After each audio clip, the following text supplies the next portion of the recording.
This is the Scorecard, where you score the latest sports news and in-depth views. I'm Erika Kristensen-Lee. Tonight on the Scorecard, Eala crushes Grand Slam champion Świątek to storm into Miami Open semis, dedicates historic dominance to the Philippines. TNT Tropang Giga forces Game 7, holds off Ginebra in thrilling PBA Finals showdown. Lawson out, Yuki Tsunoda in, Red Bull shakes things up ahead of Japanese Grand Prix.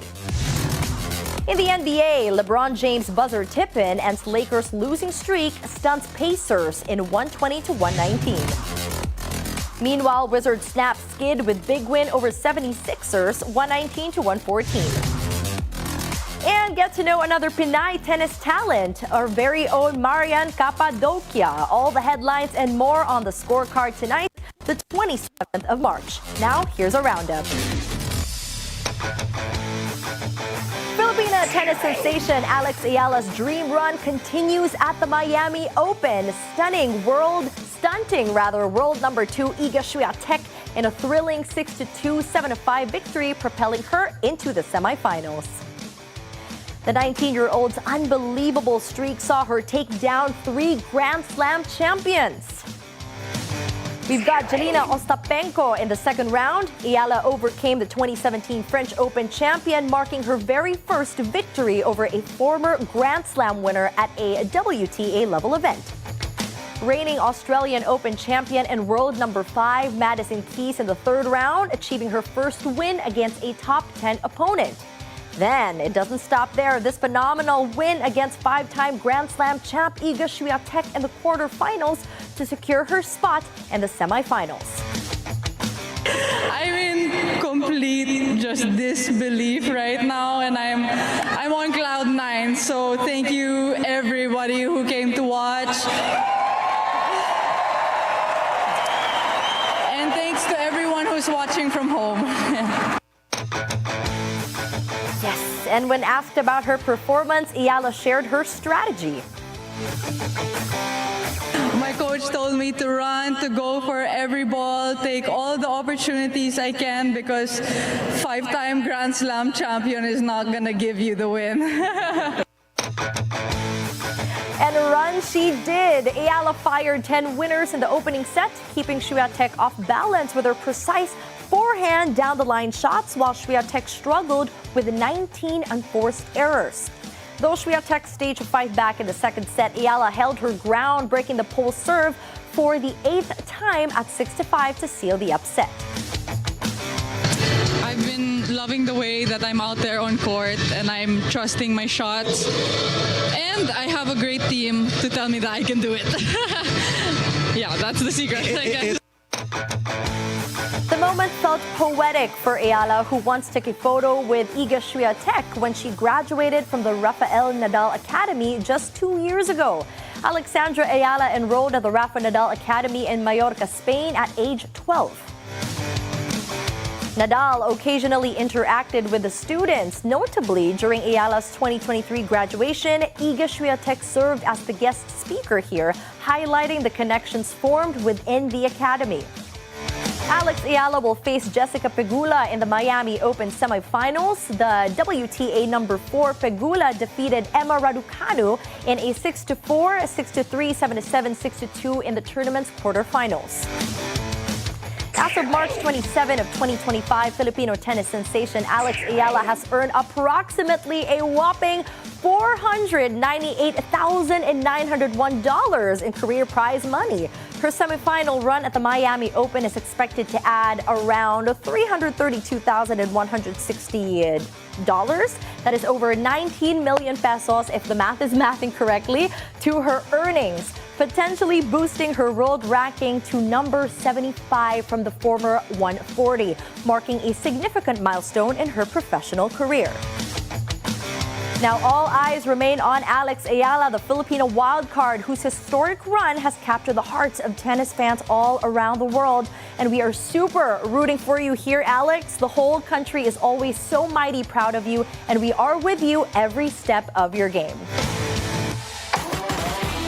Moving on to the PBA, the TNT Tropang Giga refused to back down, forcing a decisive Game 7 in the PBA Season 49 Commissioner's Cup Finals. With their backs up against the wall, the Chot Reyes-led squad edged out Barangay Ginebra San Miguel 87-83 in a heart-stopping Game 6 clash at the Araneta Coliseum. Ray Batak delivered when it mattered the most, dropping 23 points, 5 rebounds and 3 steals, and an assist. Ronde Hollis Jefferson was an unstoppable force here, posting 29 markers, 13 boards, 6 dimes, and 3 steals. Veteran big man Poy Erram also stepped up for TNT, redeeming himself after a heated exchange with Reyes in their Game 5 loss. Responded with 12 points, including 10 in the final frame, along with 6 rebounds, a steal, and a block. Erram drilled a huge triple early in the fourth, pushing TNT's lead to 10, 72-62, but Ginebra and Justin Brownlee had other plans. Brownlee powered a late comeback, bringing the Gin Kings within 80-79 with just 1 minute and 9 seconds remaining. In a nail-biting finish, Erram sank 2 clutch free throws to extend TNT's lead to 5, 85-80 with 16 seconds left. Scotty Thompson kept Ginebra's hopes alive with a quick 3, but Hollis Jefferson responded with 2 perfect shots from the line. Thompson had a chance for a 4-point play to tie the game, but sadly his attempt missed. Brownlee led Ginebra with 22 points, 7 rebounds, 4 assists, and 2 blocks. Thompson and RJ Abarientos added 12 points each, while Japeth Aguilar and Stephen Holt contributed 11 apiece. Game 7 is all set, all or nothing. Now expect fireworks when these two teams clash one last time for the ultimate crown. Okay, remember the reel where F1 driver Yuki Tsunoda jokingly pulled Liam Lawson's chair? Well, it looks like Tsunoda has indeed taken a seat.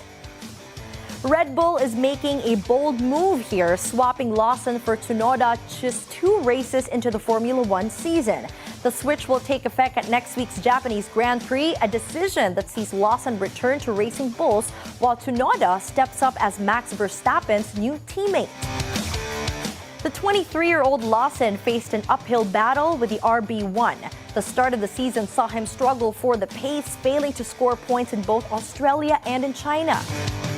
Tsunoda, meanwhile, has been a steady force at Racing Bulls since 2021. Despite missing out on a promotion initially, the 24-year-old's strong performances this season include qualifying 5th and 9th in the first 2 races, and securing a 6th-place finish in the China sprint race proved his worth.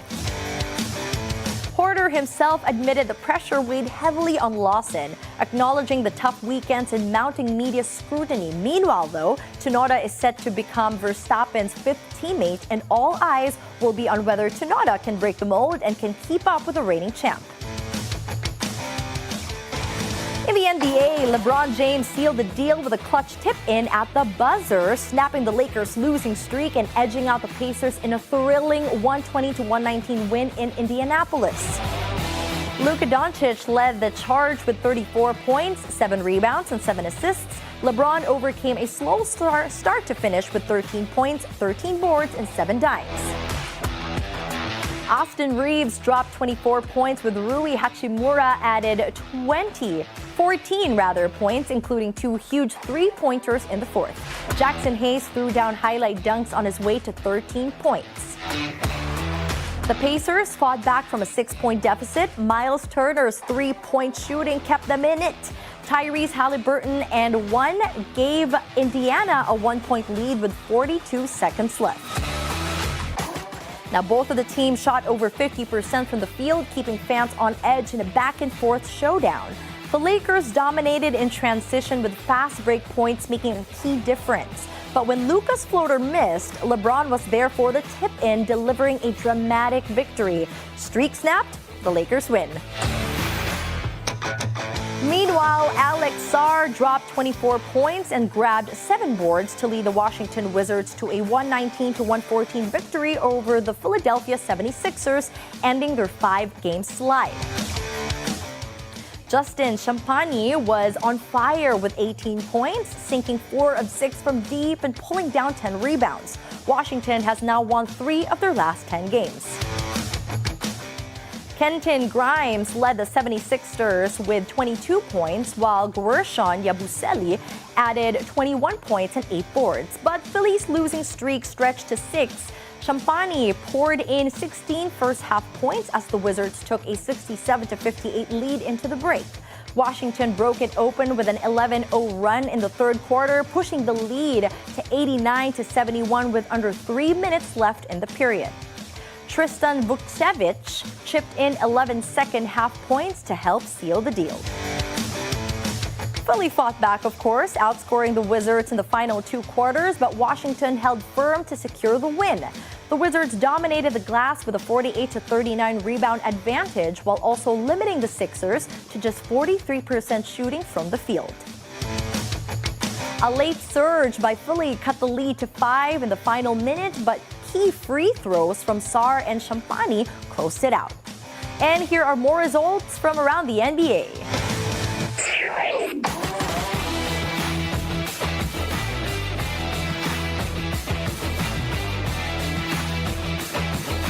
And here's your daily dose of sports lingo. What makes the windmill pitch a game changer in softball? The windmill pitch is a distinct underhand throwing technique where pitchers rotate their arm in a full 360-degree motion before releasing the ball. This mechanic allows for incredible velocity and spin, making it challenging for batters to connect. With the right combination of speed and movement, pitchers can deliver fastballs, curveballs, and even changeups with precision. Now, unlike baseball's overhand delivery, the windmill pitch also reduces shoulder strain, giving pitchers the endurance to throw more innings.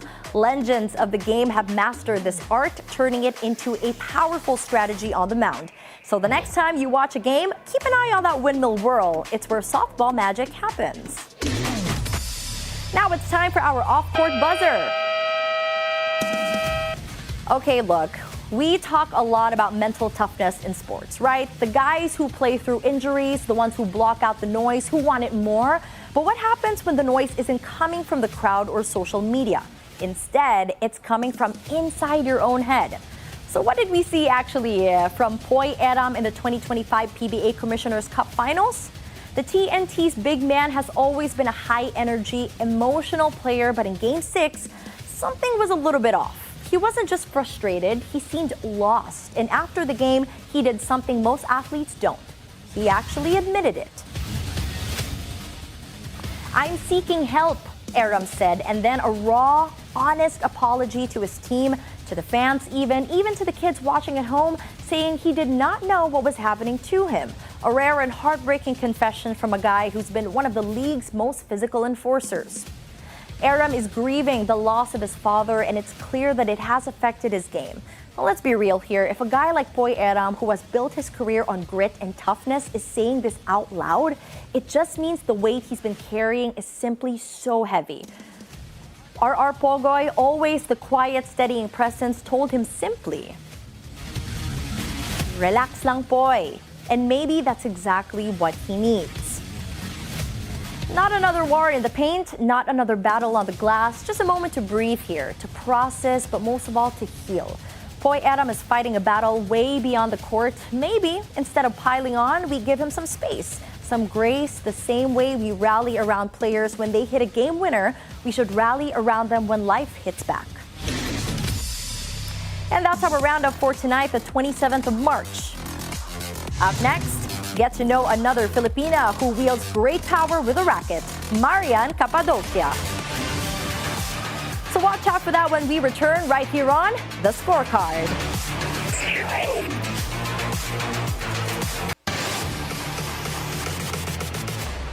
Welcome back to The Scorecard. While we celebrate Philippine tennis sensation Alex Eala, it is indeed great to know that another Pinay racket talent is on the rise. Let's get to know the one and only Marian Capadocia.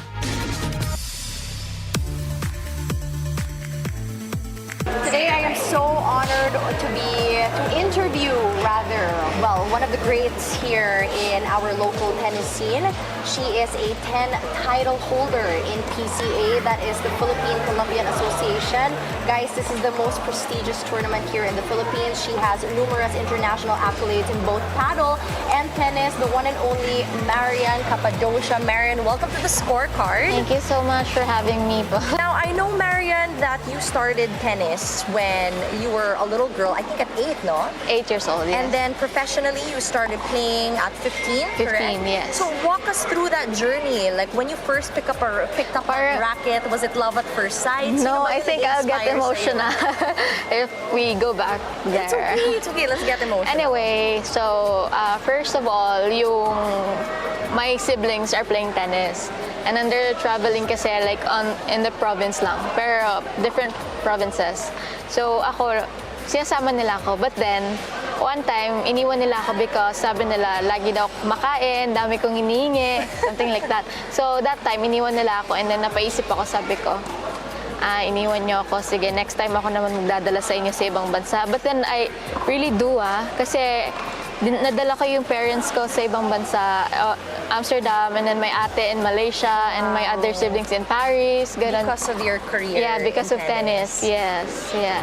So doon nag-start lahat, and then parang I was like loving the sports na. Kasi parang nung high school ako, hindi na ako nangingi sa parents ko ng baon because I have my own money na. So sabi ko, okay, sige, tutuloy ko tong sports na to, and then maybe it changed my life. It will change my life. So, ayun. What was that point, that pivotal moment for you when you realized na, ay, sobrang galing ko pala sa tennis, I can make this a career?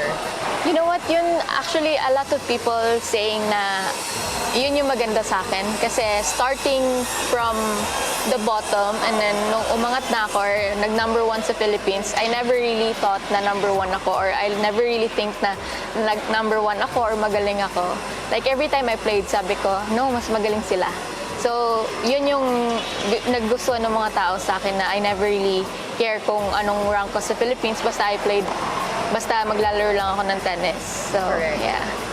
Okay, so let's go back to your first ever PCA championship as a title holder. I think that was back in when you were 16 years old. Yeah, 16. Tama ba? You were the 2012. youngest champion ever to hold this title sa PCA, the most prestigious tournament here in the Philippines for tennis. Yeah. Take us back to that moment, Marian. When you won that title, how did it feel like to break that record as the youngest? Actually, hindi ko siya alam na ako yung pinaka-youngest na holder ng PCA. But then, before that, grabe yung training ko just to get that title. Kasi before I won the tournament, parang 2 years na nag-try ako to join the Women's Open. So, hindi talaga kinaya. Kasi parang lack of training, lack of support, gano'n. Yes. But then sabi ko sa sarili ko, wait lang, kailangan ko mag-work hard. Kahit wala akong trainer, kahit wala akong coach, only my dad and my brother. So sabi ko, okay, I'll work hard this time. So parang lahat ng workouts, parang sarili ko lang, hindi nila minamando. Like, they're not saying na, oh, you have to run, you have to practice, ganyan. Ano ba yung dream mo for Philippine tennis? Ano yung pangarap mo dito? Not really a dream, but then I hope na sa mga young athletes na umaangat these days, sana supportahan nila and then not to look where they came from or like kung mayaman sila or mahirap sila, you know. As long as meron silang talent and then they're really working hard para sa sports nila, then I hope they can help that kids. Ano pa ba yung magagawa ng public figures natin, businessmen, to help elevate the sport of tennis in the Philippines? I think if they wanted to support like a sports like lawn tennis, kasi there's some of the like private sector na they want na mag-champion ka agad, but then tennis is not like that eh. You have to help them from the bottom until they will be successful. Grassroots, Yeah, so like kunyari, you started helping them but they're not winning. So dapat from the bottom, susuportahan nila until they see na there's like improvement sa laro nila. But then I hope like dapat ganun yung magiging mindset din ng other, you know, private sector or whatever. So let's talk about your paddle career naman, because I was stalking your social media I kanina, know. and I just found out, I think, well, correct me if I'm wrong, but in the whole of Asia Pacific, you're ranked number 3rd. Tama ba? Yes, So I take us through that enthusiasm for paddle, from tennis to paddle. How was that journey like for you? It's actually there's one tennis player who invited me to play paddle. After the pandemic. So I was like, okay, sige, try natin kasi it looks like fun kasi. And then there's no tennis tournament before. Parang hindi siya stressful. Yes. So sabi ko, sige, laro tayo araw-araw. Sabihan natin sila. But then, I played the first time with Senator Pia. So nag-enjoy kami. Paddle player din Yeah, siya. she's a... You guys were in the same national team, right? Representing the She's Philippines. our founder. Okay. Yeah. And then she's very supportive kasi talaga sa paddle. That's why then I love playing paddle because of her. Kasi parang simula nung nag-start ako, siya talaga yung nag-support sa akin. Doon din ako miram ng racket ko. Ako rin mismo, I've tried paddle before from tennis, and I can see there's still a striking difference between the two. But you did mention earlier that to you, it still feels the same. Like yung muscle memory mo, kuhang-kuha pa rin yung movements from tennis to paddle. Ano ba yung differences? Actually, the paddle and tennis, yung court, ganito kahaba. But then in paddle, it's like half court lang with the walls. With walls, yeah. Yung racket niya is like a paddle talaga, but then with the carbon, Yes. you know. So, ayun, parang if you play paddle, it's more like rallies, not like patay agad yung bola. Kasi if you do smash kasi sa paddle, pwede mo siyang takbuhin kasi it will bounce a wall lang. That's true. So you can put it back. That's true. Like, So it's a lagi. different technique. So what do? You slice it, tama ba? Yeah, you have to volley slice na pababa para hindi nila makuha. But then if you're professional, lahat yan makukuha nila. So mahabang rally before you get the point. Yeah, Ang fun talaga ng paddle. Okay, so Marian, before we wrap up with this interview, for all of our aspiring tennis players watching right now, ano ba yung maibibigay mo sa kanila na number 1 advice, golden advice? Number 1, I think you have to have a heart sa sports, and also dapat may support ng family mo, and of course pray to God always kasi ako, whenever I play, I always pray to God. Whenever I'm in bad situation, it's always God. Always. Even in good situations, yeah, it's always God. So, yan lang. Kasi I've been in bad situation also before in the tennis. Tapos sabi ko, okay, I'll just pray for it. Kasi 3 months ako nawala sa tennis eh. But I don't know why. Injury? No, not injury. But then they put me out. I was number 1 in the Philippines that time. No SEA Games for 2 years or 3 years. No SEA Games. So I was like, my sister told me na, ayan mo lang, just pray. And then after 3 months, nabalik ako dun sa Philippine team, and then everything else follows, you know. So yun, I think the number 1 advice, dedication, prayers, and also train hard and have this discipline. Yun talaga. Yeah. Thank you very Thank you much. so Marian. much. So nice to see Thank you. When the scorecard returns, let's talk about the upcoming semifinal match between our very own tennis sensation Alex Eala and world number 4 Jessica Pegula. So, you can keep your eyes on the prize.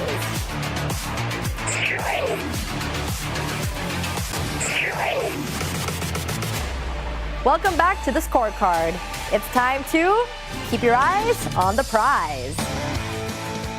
All right, guys, buckle up because Alex Eala's Miami Open ride just went from Cinderella story to straight up blockbuster. The 19-year-old wild card from here, the Philippines, just took down world number 2, our Polish Iga Świątek, in straight sets. Yeah, you guys heard that right, in straight 2 sets. And now she is staring down another heavyweight here in Jessica Pegula, who's got experience, she's got consistency and home court advantage. But if you think Eala is just happy to be here, well, think again. So Eala's breakthrough. This kid isn't just playing great tennis, okay? She's playing fearless tennis. She is taking big risks in her games these times. Now against Świątek, she didn't just survive, she dictated the pace. She took the ball very early, she stayed aggressive and broke Świątek's serve 8 times. Can you believe it? 8. That's not a fluke, you guys. That is a statement. And it wasn't just one good match. She's already knocked off Jelena Ostapenko and Madison Keys as well. So what makes her exactly dangerous against Pegula? It's very simple. It's her ability to absorb power and redirect it. She plays compact, she takes the ball on the rise and refuses to be bullied despite her young age.